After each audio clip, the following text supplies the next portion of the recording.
Hi, folks. Welcome to the Wine Foundry in Napa Valley, California.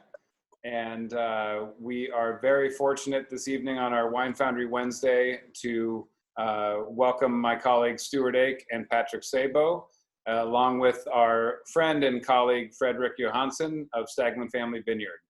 So tonight we're gonna, yeah, there you go. And his piano showed up. The cat came to run off of the piano. There was a cat on top of the piano earlier in our kind of preamble, and must have gotten a little scared at the thought of some live music. But in addition to learning about Staglin Family Vineyard tonight, we're also going to look forward to exploring how winemaking decisions impact style. Fredrik and Patrick are going to get into that a little bit, and then also, as Stu mentioned in the preamble, we will get into Fredrik and his friend and colleague Shannon Staglin have recently launched Resa, a new brand. I hope I'm pronouncing that right, Fredrik. Is that right, Resa? That's how we pronounce it in this country. Yes. Okay, perfect.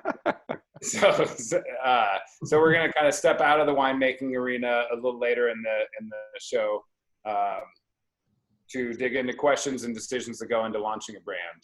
So Wine Foundry Wednesdays, as always, is a forum to learn, have fun, drink wine in a pretension-free environment, and just kind of relax and have a good time while we're all kind of locked in this weird, crazy business. So Fredrik, if I could come to you straight away and ask, you've been at Staglin since I think the 07 vintage, and the wines Yes. rank among some of the most desired and sought after wines, especially the Cabernet and Chardonnay in all of Napa Valley. And before we get into the winemaking, can you tell everybody a little bit about how you came to be Fredrik Johansson of Staglin Family Vineyard? Well, in a nutshell, a passion for wine, not education. I came from a different, totally different background, sort of a corporate. Well, after school, didn't quite know what I was going to do. Puttered around a bit.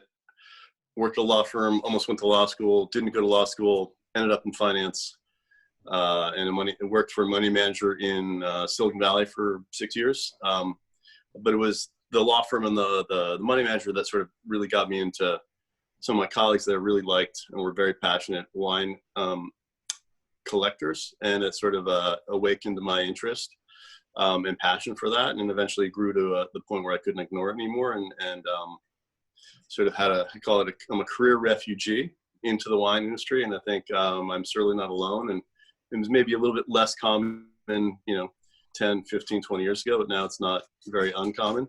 And then learned by doing. I became someone's apprentice, and then eventually their assistant winemaker.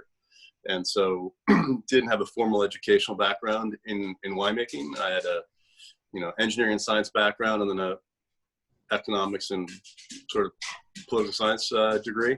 But wine's been made for thousands of years before universities taught how to do it. And the old school methods of apprenticing and learning from others who are more experienced and knowledgeable than you and are willing to share was how I sort of cut my teeth in 03 and through 06, and then had a sort of unexpected opportunity to interview for the Staglin position, and sort of probably most surprisingly to me, they chose me out of all the interviewees to become their winemaker. So it's sort of jumping from the kiddie pool, or the shallow end of the pool, and the deep end of the pool. And but 07 was a good vintage to start because great growing conditions. Pretty much everyone could make good wine, and that included me.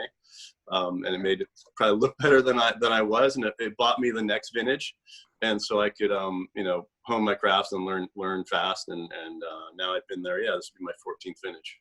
Wow, that's awesome. That's kind of like, I think all four of us on the screen right now are what was the term you used? Career reformant? What was the a career refugee? Yeah, exactly. Yeah, all four of us have come from a different walk for sure. And hey, Fredrik, what about Staglin Family Cellar? I mean, Staglin Family Vineyard. Tell us about Staglin. So the property, and the Staglins purchased it in 1985, and you mentioned Andrei Chalichev, and that's sort of the bridge to the previous the history of that property and the previous owners.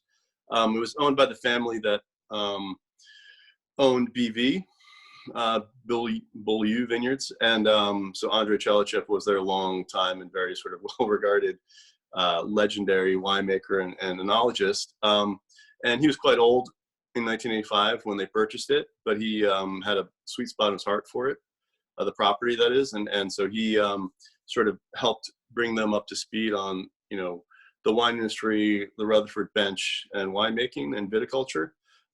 It was one of the 5 vineyards that regularly went into the Georges de la Tour private reserve.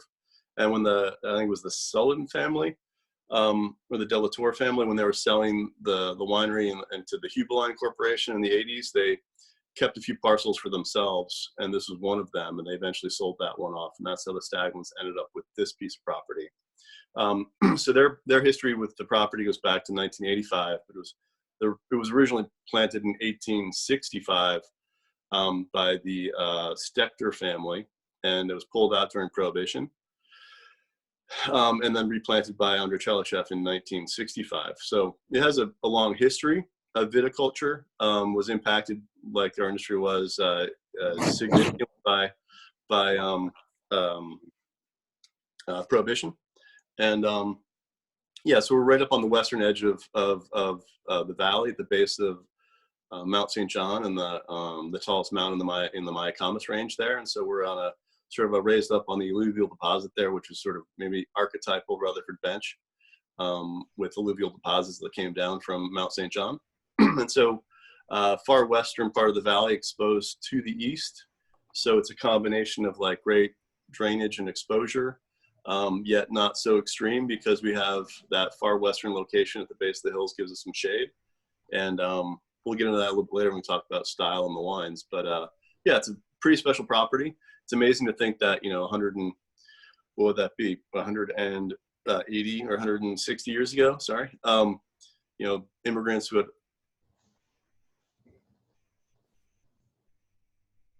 Where's the cat? We lost the cat. He does really good. Still motion, kind of this stop motion thing. It was amazing there. Hey, Fredrik, you kind of blipped out there. I think the censor was yelling because you were using some language that's not suitable for the internet. So you kind of froze there. Hey, but before, just a few minutes ago, you mentioned style. We're always talking about wine style within the industry. A wine can either be big, brawn, and a bruiser, or it can be really light and elegant, or somewhere in between. So when you're making the wine for Staglin Family Vineyard, I guess what is the overall style of the wine? So I guess it's a 2-part question. So what's the overall style of wine? And then within the winery itself, maybe we'll focus on the winery as opposed to the vineyard for now, or kind of open it up. Yeah. How do you deal with style? And it's a great question, because it's style is your choice of expression, and we have a lot of winemaking and wine growing. You have a lot of tools at your fingertips that can affect or alter or change the outcome. And what we try to do, or what I try to do at Staglin, is to have the wines be maybe less about style, like my decisions, an intention about weight or concentration or ripeness, partially because of the history we just spoke about, and this special piece of dirt, or terroir, as we like to say in our in our geekiness. I think the wines we try to make should represent the property and the voice that piece of land and that exposure has, more so than what the family might prefer or want, or what I think is cool, or what I like, or what the industry might think is trendy. And so, our search for style is trying to maybe unearth and reveal what we think is the innate voice of the vines and that piece of land. Now, that's also a bunch of BS too, because we can't take ourselves out of the equation. We're not transparent. So yeah, every decision we make, even if our intention is to be transparent, it's still a decision that affects the outcome. And so to your point, What we try to do is, find a, let's say middle ground, to use a Buddhist term, like the middle way.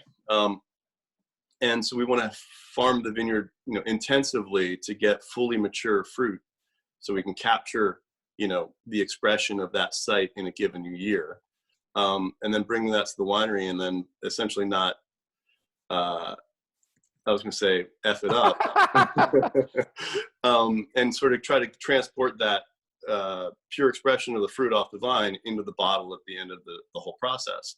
Now there's a million or more decisions between, bud break, or planting a vineyard and getting into a bottle, and that all affects the outcome and thus the style. So we try to be, let's say, transparent or supportive of the fruit without trying to like adulterate it. Like if you have a beautiful person, man, woman, child, whatever, they look pretty or beautiful. They radiate that, no matter the lighting, and they probably don't need much makeup and all those kind of things. And I noticed you were looking at me when you were saying that, Fredrik, and so I'm well, I am a little bit of, agog, I kind of like this. No, I think, if you have a great site with, that where good decisions were made historically, it's well developed, and then you farm it to the best of your abilities, your capacity, then the outcome should be pretty good, as long as no problems really sort of take over. And I think we have the choice to be less interventional when you have good inputs, and the wine will come out good. And I think when I say that, it's, it will be not, sort of the Goldilocks effect. It's not too little, it's not too firm, it's not too soft, it's just right. It's not too hot, it's not too cold, the porridge is just right. And that's sort of my perspective. It's sort of, I'd rather have, a wine that's maybe less extreme in either direction, whether it's fresh and acidic and less ripe, or super mature, super extracted and concentrated. Those can be impressive, wines. Or to me, when a wine gets to one extreme or the other, it's less a wine, it's more of a beverage.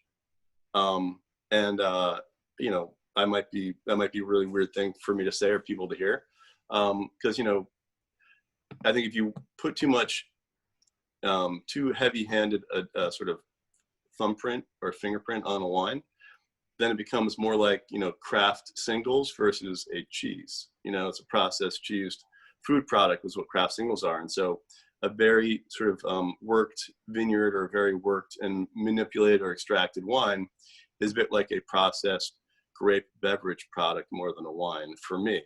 And so, we try to get things fully mature. So in the Cabernet realm, the flavors of fruit have developed, the greenness, the herbal quality, the pyrazine quality in particular has subsided, which is very, it's a very strong component of Bordeaux varietals. And I think, when they've subsided enough to make it pleasant for me is when it's appropriate. Some people really like, green beans or bell peppers in a glass, and other people like, prunes and caramelized, cherries. Whereas I think there's something in between that.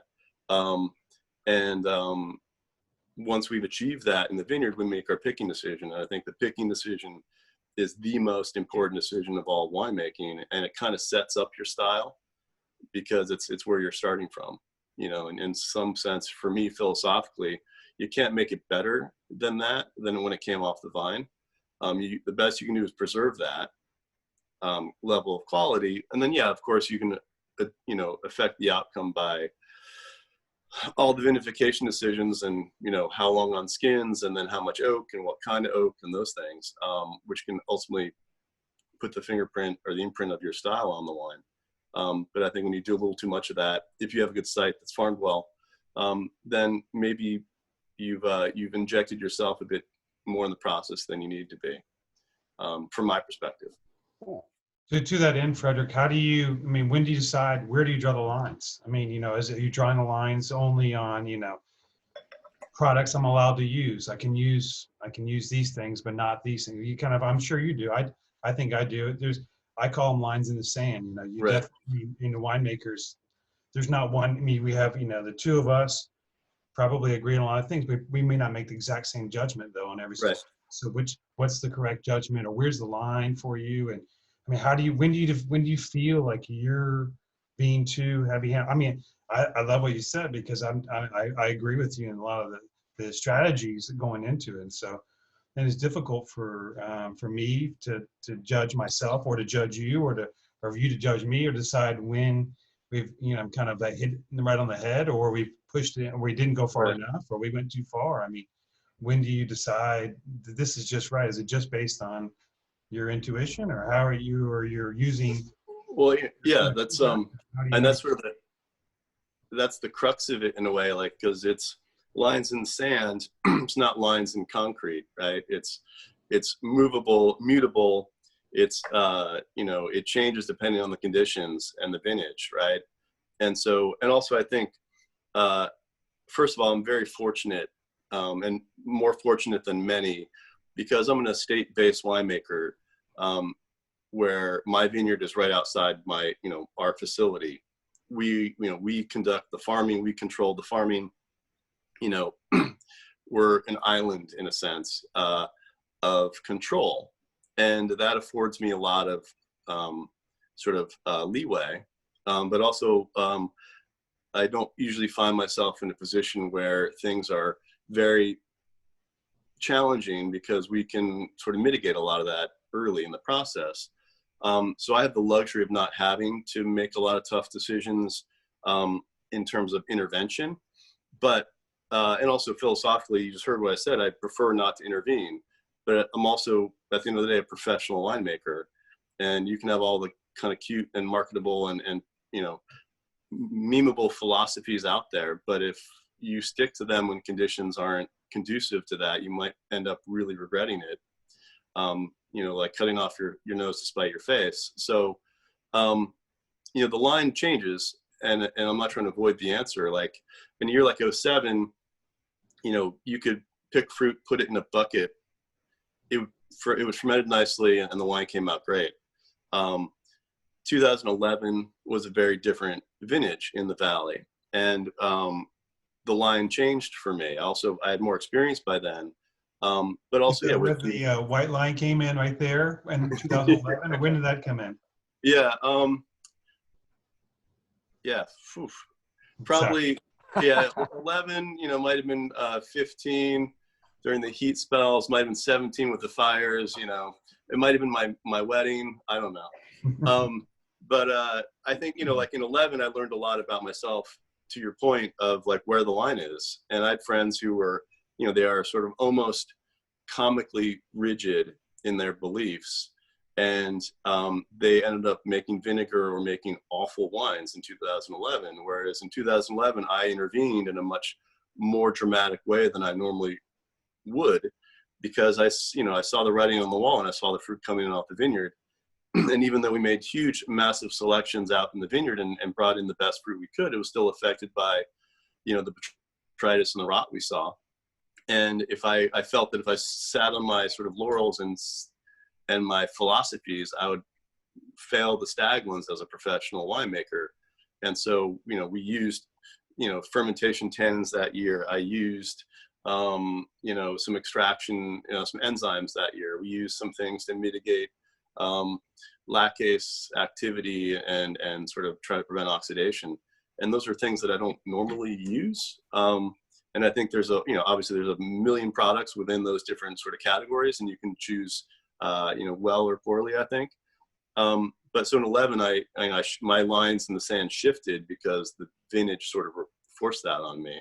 And I felt more, it was more important to be professional than it was to be philosophical. Cheers to that. Good call on that, because that's, you don't have to deal with that. You know, you and I and winemakers in the area here don't have to deal with that sort of variance very often. And that was the last time. And we had you mentioned a few other things. There was some spikes in 15, or the fire certainly in 17, if you hadn't picked yet, was a problem. No doubt about it. But but 11 and even 10 maybe for some people, but certainly 11 was a tough vintage, and you had to really adjust your wine. And for people that were rigid and were lines in concrete, they made terrible wines that usually that year. And so Yep. for people that adjusted, I share a lot of your, I think, core strategies or techniques and trying to be as minimal as possible, but you needed to really be heavy-handed in 11 or you suffered the consequences, I think. And so, And I think, I think that's a smart call. I think that's the good way to go. And so style is hard to judge that way. And when you have your own, natural style, but the wine or the brand might have its, want to try to maintain the style. So you might have to adjust. So one of the questions we had was that you use, and maybe it's kind of to your point, or you kind of alluded to it, was that you in an earlier vintage you used Merlot in the Cab Blend. Why did you stop using that? So is that? wow, Merlot. What vintage is Merlot? So it's probably on Staglin. I know we've used Merlot. I'd have to look at my records. I know we've used Merlot in our other wine, Salus. We don't have any Merlot on the estate. I think we had it a long time ago. We work with a vineyard manager named David Abreu, who's well established here in the valley and quite well regarded. And the opinion that we have is that Merlot wasn't perfectly suited to our site. We think with our soils and our exposure, Merlot didn't do well in the heat we sometimes get in Rutherford. And that might sound sort of not contradictory, but not well founded, because great Merlot vineyards exist up in Calistoga where it's generally hotter. But soils and your underlying sort of terroir have an effect on that too. So it wasn't an ideal varietal for us. And for a little while, we purchased some to play around with. But then we made a decision that the estate wine would only have estate grown fruit. And so, but yeah, I'd have to think if we actually ever used the Merlot in Staglin. I know we used the Merlot in a cuvee we call Eneo that we started making in 2006. And that's not a dedicated estate wine. That's more of a, speaking of style, it's a stylistic wine. It grew out of an auction lot. And that was a blend that contained much more Cab Franc. Fred is stuttering a little bit. Okay. Oh, sorry about that. I thought you were kind of skipping a little bit there with the internet connection. Sorry about that. Okay, is it better now? Yeah. It is absolutely better. Maybe it was just my machine. Okay. But yeah, so we use Merlot, and I know we've used it in the Eneo blend, which came out of the 06 auction Napa Valley lot we did. And on the estate, we have Cabernet Sauvignon, Cabernet Franc, and Petit Verdot. And the estate wine, the Cabernet, is based off the estate and those three varietals. I know we've periodically purchased Merlot. We've used it in Eneo, and we've used it in Salus. And sometimes it's, particularly with our Salus brand, we can talk about that separately. We have different intentions for that and different goals. And we source fruit from off the estate to blend in with estate components to make that wine. And, sometimes it's an iterative process where you source fruit. It's good, but maybe you lose your contract, or maybe it's not quite what you hoped for, or maybe you battled a bit with the person who grows it or manages it, and it's not really what you want to deal with. So things sometimes come and go. And Merlot, we haven't really ever played with Malbec. Maybe that's, I'm afraid of that one. And we've discussed replanting some Merlot on a different rootstock to see, because it is a nice blending component. So yeah, it's a good question, but I'm not sure if that was a good answer. All over the place, but. So No, it was good. Yeah, Steve. Yeah, I'll jump in. I got a question. I'll throw it to you, Patrick, and then, because one of the things I think, and I've always thought this, because I've had the Staglin wines, I've had the Salus wines, and obviously I drink Patrick wines very frequently. What would you say? So talking about 2011, we're almost a decade from that vintage. What would you say has changed in wine style? Patrick, if you could give us your take real quick, and wine style in the last decade, because I think it's changed quite a bit, and it's really kind of on well, I'll shut up about what I think. What do you think, Patrick? But the funny thing about style, it's just like in every whether you're talking about wine or music or cuisine or art or whatever, music, it doesn't matter that, there's such a huge range of preferences, and the market is not like it's one particular thing. Now in wine, I think there's been, Parker obviously has been a huge impact on the new world and the old world too. Actually, all worlds. But definitely the new world, and making wines in general more new world. And people that agree with Parker, I think, wanted bigger and bigger and bigger and bigger to a point sometimes, and then finally, I think a lot of, there seemed to be kind of a pullback from that. I don't know if it's just kind of running away from what was trendy or cool and trying to balance, but I think the B word, balance, has become more popular. And so within that, can be super subjective. What one person thinks is balance is not necessarily what someone else, and kind of to my question earlier about Fredrik, to what, not necessarily just lines in the sand, but it just, my judgment is, might vary from his judgment or from your judgment or from anybody else's judgment. So what's correct to that? But I'd say that in general, to me, the wines have gotten, I'd say there's more acceptable ranges of profiles, but I think, and there's some extremes. I agree with Fredrik as well, that the extremes are less exciting, although they're interesting and they're showy in a lot of ways, to have a high acid wine or to have this super opulent, overly extracted wine. Those are really showy in a party sort of, or in a tasting where everything else is kind of is balanced. It's kind of like the bell curve, and that can, 5% on both sides, but 90% of them, or most of them, are kind of doing more, to me, more balanced. And so I'd say that the way the shift in the new world is trying to keep a lot of the old world techniques, but with the new world fruit. And the old world is shifting, trying to keep some of the techniques, but bring in some of the new world fruit. And so I'd say it's a combination of both of those things, kind of trying to go more towards the middle, really, kind of to Fredrik's earlier point, kind of his preference would be like, they're trying to, I think the new world's trying to bring in a lot of the tech to not just seem simple and fruity and only oak and fruit, and bring it in subtlety and layers. And the old world's trying to think we had plenty of subtlety and layers, but we didn't have the ripeness or the lushness of the new world. So they're trying to, I think both ways are trying to kind of go towards the middle, with a few exceptions. But there's, and certainly, what do you think, Fredrik? Yeah, no, absolutely. There's no right and wrong in the industry. It's sort of all gray, all middle ground. And also because, literally there isn't right and wrong. It's all preference, So you pour the same wine to 10 people, and it might be, let's say, 100-point wine, or technically perfect, or whatever that, and chemically perfect, but, you'll have a pretty good distribution across those 10 people. Someone will love it. Someone will really like it. Someone will absolutely hate it. And a bunch of people will be like, yeah, that's all right. And that's sort of, that's reality. And the extremes have existed before.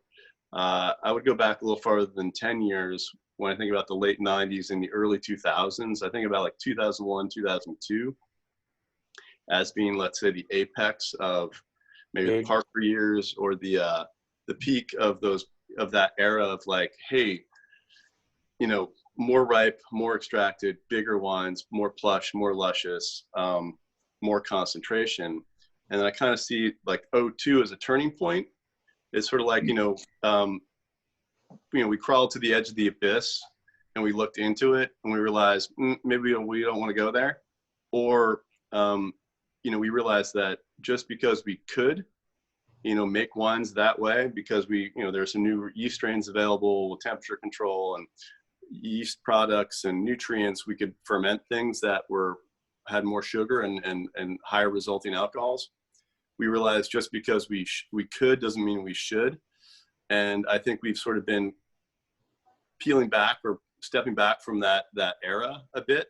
And then over the last 10 years, we've seen that accelerate a bit more. More discussions openly about balance, about how do you retain acid and some sense of freshness in warmer regions, or in wines like ours that historically maybe lacked a little bit of that freshness, but had all that sort of plushness and concentration. Yeah, and the word balance, the B word, you know, one person's balance isn't the same as another's, right? And I think wines that, you know, you can have a very, let's say, light-bodied, acidic, kind of fresh wine that has a lot of balance, and you can have a very extracted wine that is higher in alcohol, but it can carry its own balance. Just because it's big, or just because it's extracted, or just because it's higher in alcohol, doesn't by definition make it unbalanced. It might not be someone's preference, but it doesn't make it unbalanced. And then, yeah, there's certainly unbalance or lack of balance in both extremes.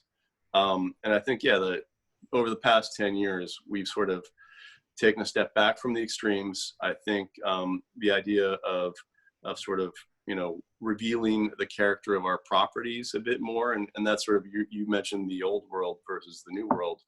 You know, people have had vineyards for hundreds or 1,000 years. You know, you think about Burgundy, there's a definition or an expectation of what a piece of land can produce. And here in the new world, you know, when vineyards are at most 160 years old as a site, but most vineyards were, you know, a lot of the modern vineyards were developed in the last 20 to 30 years. We still don't know exactly what those properties can do. And even if Cabernet or Cabernet Franc or Merlot is the best thing to grow there. So we're still figuring that out. And I think we figured out more of that out in the last 10 years than we did in the previous 10 years. Nice. Yeah, that makes sense. And I think that we had a question pop up in the Q&A from Ken asking to describe old world versus new world. And I think you kind of answered it. If not, Ken, please chime back in. But with the correlation to Burgundy and then the new world being here and the age of the vines, basically, I think that probably got there. I think Steve got it pretty well. Yeah, the world's gotten pretty blurry over the last decade, right? So. But I thought, Steve, you captured it pretty well in terms of like the old world had, you know, finesse, elegance, they had freshness. They were pretty wines for the most part. Some places are very rustic. But in the new world, and let's say Napa as our home is an archetypal new world place, has lots of plushness, you know, richness, ripeness, ability to have ripe fruit character. And because of our cool nights and the fog and things, we get a pretty good balance compared to purely warm regions. But inherently, we have much more sort of weight, mouthfeel, and body than a lot of old world places do. And you know, whether it's climate change, technological change, enological advancements, or intentional changes, you know, like the old world is trying to add some of those elements that we have, and we're realizing that maybe there's more layers underneath this, you know, blanket of extraction that might be appealing to people and to ourselves. Yep. There are two other questions I wanted to throw out real quick before we kind of shift gears. One was from somebody on the chat, which was, in terms of maturity, how do you, Fredrik, balance bricks versus acidity, and are there other components of the maturity decision from plant physiology?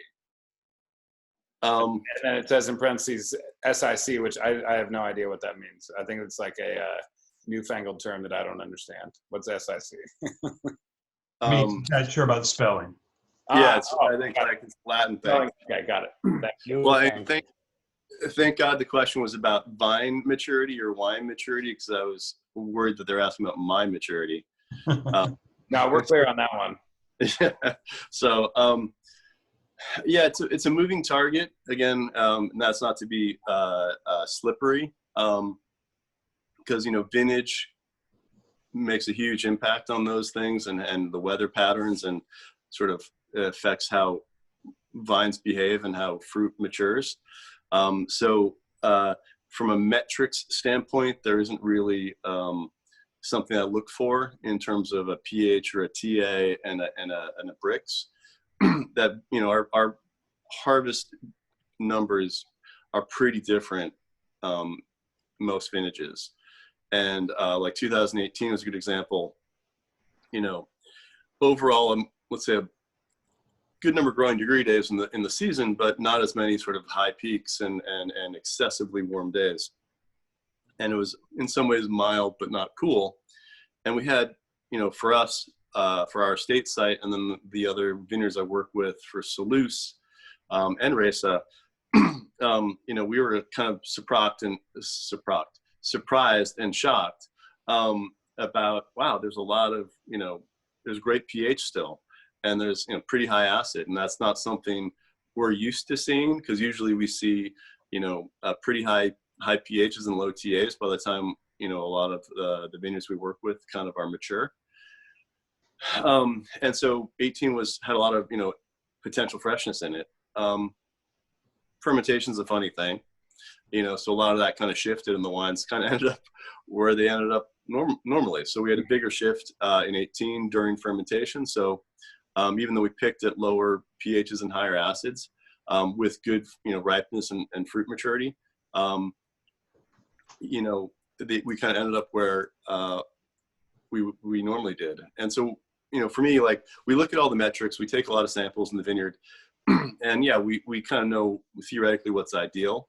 But a lot of my decision making is more, let's say, obscure and gut driven than that. I have all the data, but then we walk the rows, we taste a lot of fruit off the vine, more so than juice samples, or in addition to juice samples in the cellar.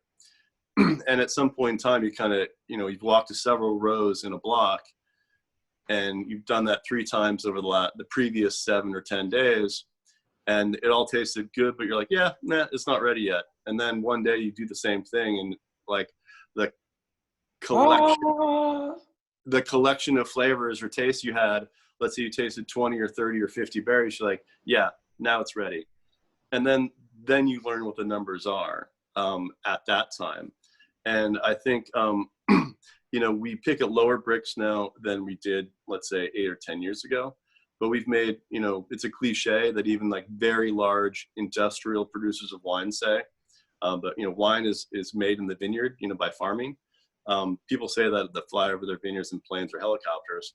But it is true. And, you know, just like you can make an adjustment in the cellar by adding, you know, tartaric acid or something to make the acid adjustment, you could also, you know, over a longer period of time, make that adjustment in the vineyard by, you know, changing how you prune or how you leaf or what crop load you have or how you irrigate or when you irrigate. And that's sort of the iterative process over a long period of time. You know, winemaking in some sense is glacial. It's not like tech where your phone's obsolete by the time you buy it. And you can make those adjustments in the vineyard over time. So we have lower bricks at harvest now than we did 10 years ago, but not because we're picking earlier. We're picking roughly the same period of time, if not even later, but we've, you know, worked on the balance in the vines. The amount of crop to canopy has changed a bit. How we irrigate has changed a bit. You know, what we do with the canopy with leafing and or shade cloth. So there are a lot of, you know, levers to pull and factors you can tinker with. And so, yeah, we pick at generally lower bricks, slightly higher acids and lower pHs. But it's funny, I think at the end of the day, at the end of the ferment, when we go to barrel and you pull a sample of the wine, you analyze it, it's kind of the same chemistry it was before, but the flavor, sort of the way it all interacts is different, and how it tastes is a little different. If that makes any sense. Yeah, no, it does. Yeah. Hey, Fredrik, before we kind of shift into branding, got a question, just lobby a softball. What was your favorite vintage? You know, we've had 10, 11, which were cooler, wetter, wackier, and then 12, 13, 14, 15, 16, 17, 18, 19, a lot more consistent. You started in 07. Favorite vintage?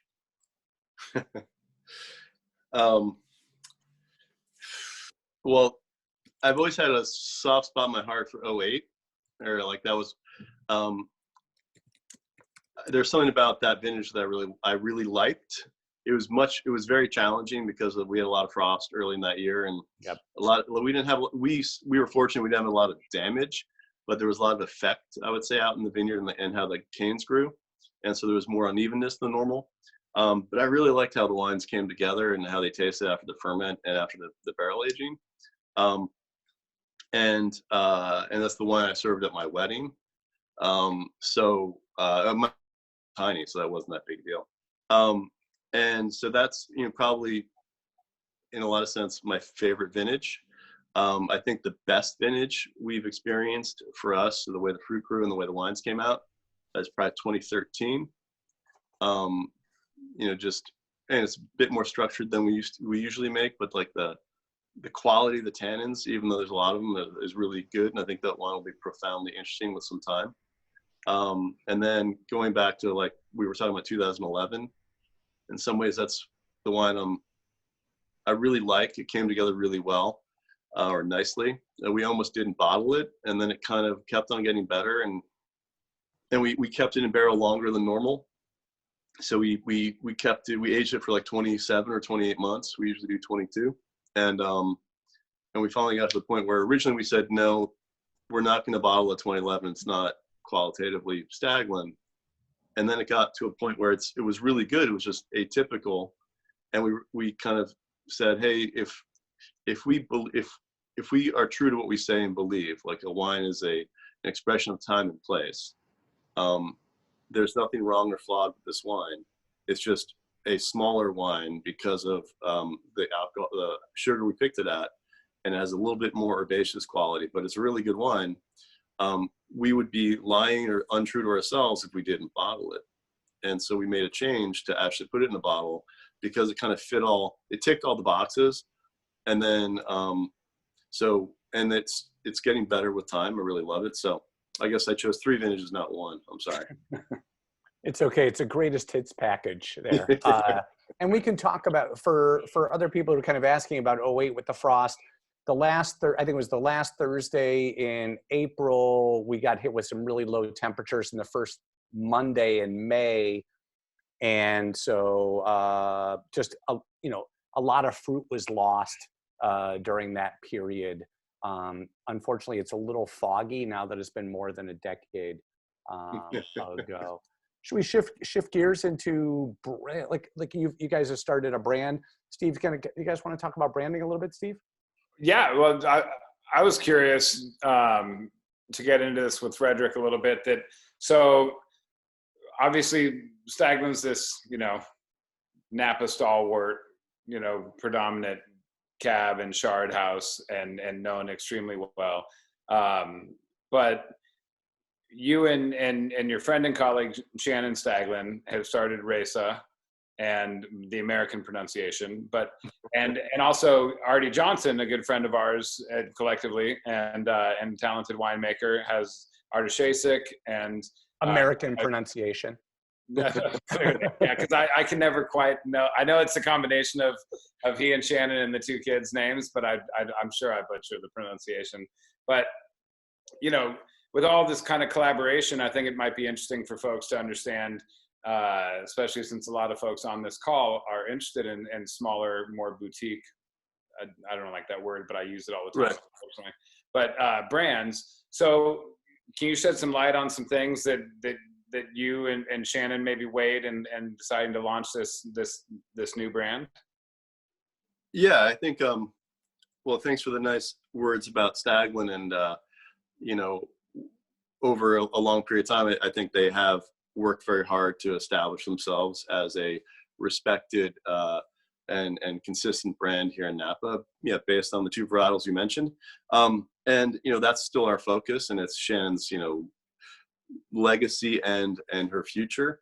And that's our, what we do every day, with most of our breaths of each day. And I've known Shannon since I started at Staglin. She was not part of the company. She was still finishing up business school, and then she worked in San Francisco for a while, and then came and joined the company. So I initially got to know her, as a human being, and as the daughter of the owners, and we became friends. And then she joined the winery, and then moved up, and eventually became president of the company. And I initially reported to Sherry Staglin for many years, and then I transitioned, and I reported to Shannon. who had, at first been my friend, and then now she's my boss. And she's still both, by the way. And then it turns out she's very good friends with the woman who became my wife, and she was the one that kind of was the matchmaker there. So, it's a kind of a tangled, wonderful web. And we share, we share passion for the property and making the wines that we do. But we also, I drink Cabernet professionally for a living every day, and a lot of it's not ready to drink because it's straight out of the barrel or the tank. And so you look for other things to sort of counter that. And also, there's a lot of varietals around the world, and there's a lot of really beautiful expressions of fruit. So I became very passionate about Grenache and Pinot Noir early in my wine consumption days and collecting days. And then one of my early jobs here in Napa, when I was up at Outpost Wines up on Hell Mountain, we had an acre and a bit, or just under 2 acres of Grenache. And supposedly it's a cutting from the Reyes property in Chateauneuf. And it had a very distinctive character, and it sort of cemented my love for Grenache. And so I had these discussions early with the Staglin family when I became their winemaker, that at some point in time I'd want to make wine for myself, and from varietals that I found passionate, or that I was passionate about and that I really liked, and that wouldn't necessarily be directly competitive with the estate.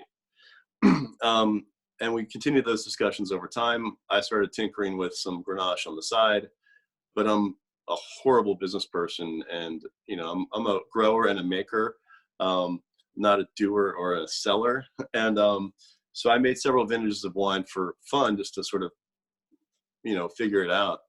Over time, Shannon expressed a stronger interest in making this Pinot Noir for herself, which didn't really fit into the Staglin model or under that sort of brand.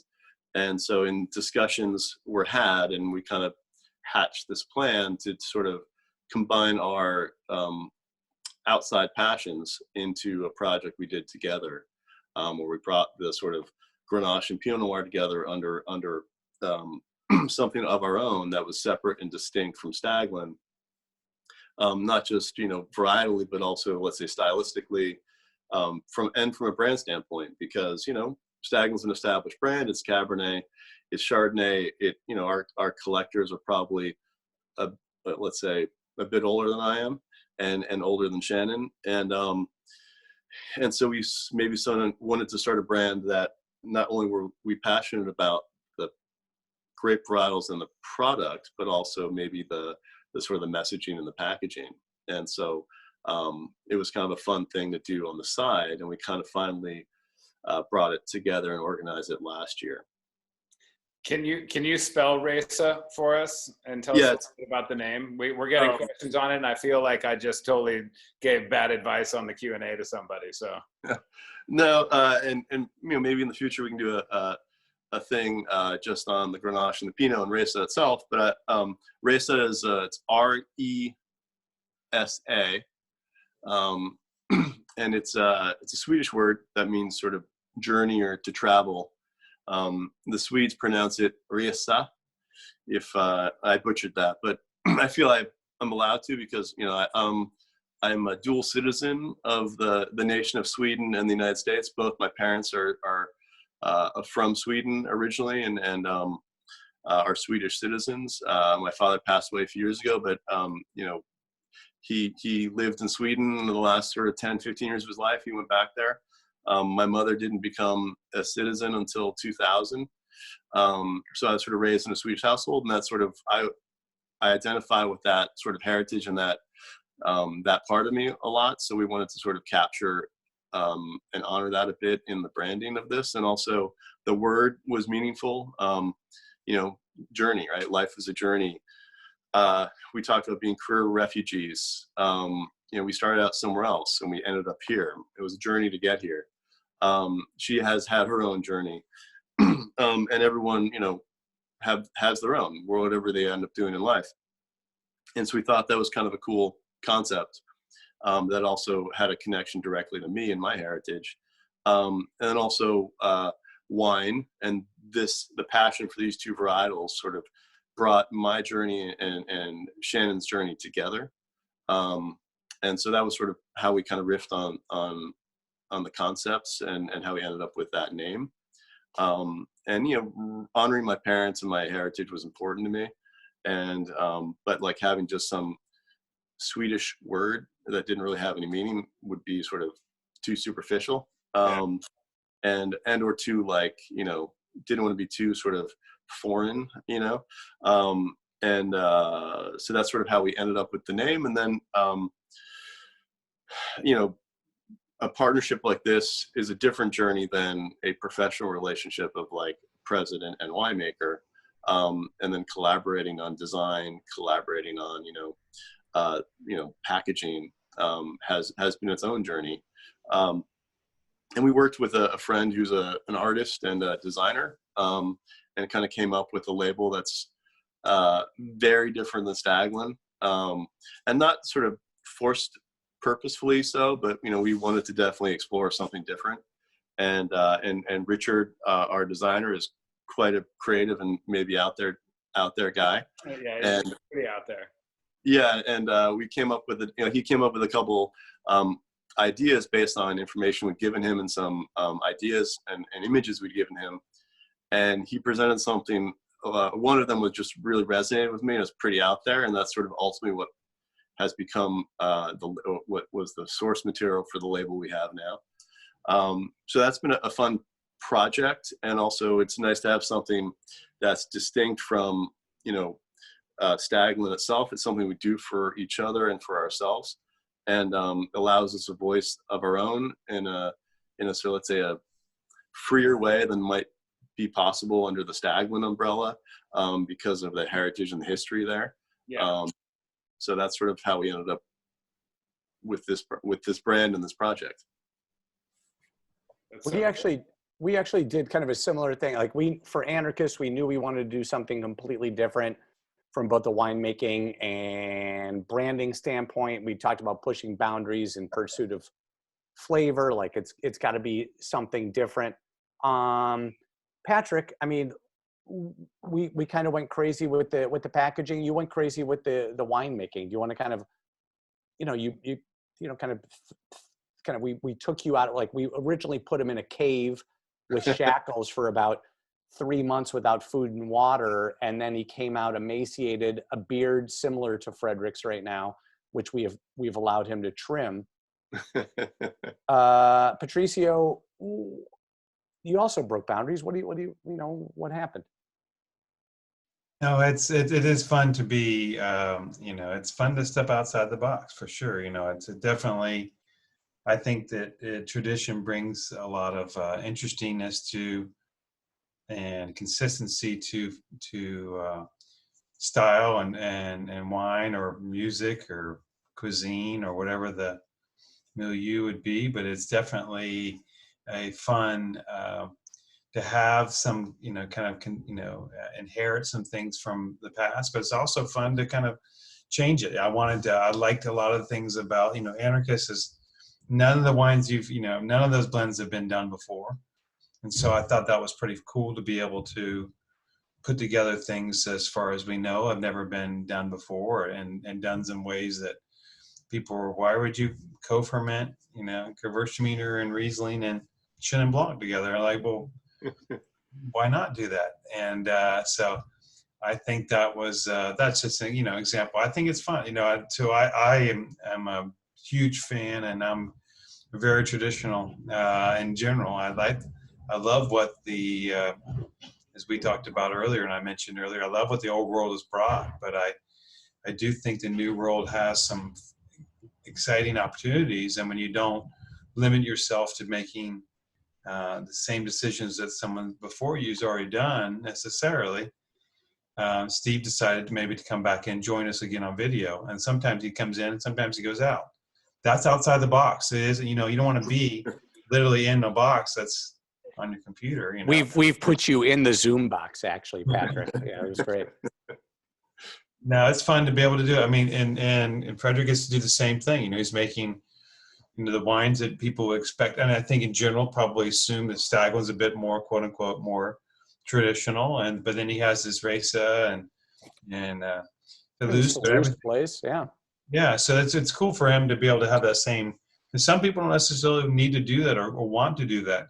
To me, I didn't know I wanted to do it until I was challenged to do it, and so then I was like, all of a sudden, I do want to do this. This is great. I've never thought about doing it this way, but I totally want to do it this way. And some of the time, and so it just depends. I'm sure once to me, I'm not very good at music. I have instruments. So I have a great baby grand. I have instruments all over my house, and I'm not good at any of them. But one day, maybe when I can, I'm gonna play you something nice. Practice. Well, I was going to finish up by playing a song for everyone. Oh, please, Fredrik, it would be great. No, my wife is the one that plays the piano. So. Okay, I was going to say like a nice little Swedish, a little folk tune from the days of yore. Yeah. Hey, yeah. Hey, I really, hey, Fredrik, as some of you know, I've known Fredrik for 35 plus years. And so fantastic to have you on Wine Foundry Wednesdays. It's about half of your life. It is one quarter of my life. Getting more vertically challenged by the minute. Thank you very much, Colonel Sanders. Really happy. Yeah. Hey, for next Wednesday, schedule change. Same thing kind of happened tonight. 6 p.m. We know many people logged on at 5 p.m. So 6 p.m. next Wednesday night, and we'll be shifting our gears to our Inquisitive Sips, which is usually on Friday. And we're really, really excited because we've got Elise Zahn of Coco Tutti, who's going to be kind of walking us through chocolate, wine, so kind of a new direction for us for that kind of series. And then, but before, and then on Thursday, ladies and gentlemen, the book club, Cork Dork, Bianca Bosker, I've been sending some emails back and forth. So if you want to join us, then it's a very, very quick read, and it's really about you, the geeks and freaks of the wine world, obsessive collectors, obsessive geeks. You should get in there. So that's next Thursday, to be clear. That's not tomorrow. That's next Sorry, Thursday. it is the 21st, which will be next Thursday. Hey, we want to welcome everyone. You're welcome to drop off the line. We'll answer the last couple of questions. But thank you, everybody. Have a great night. Thanks.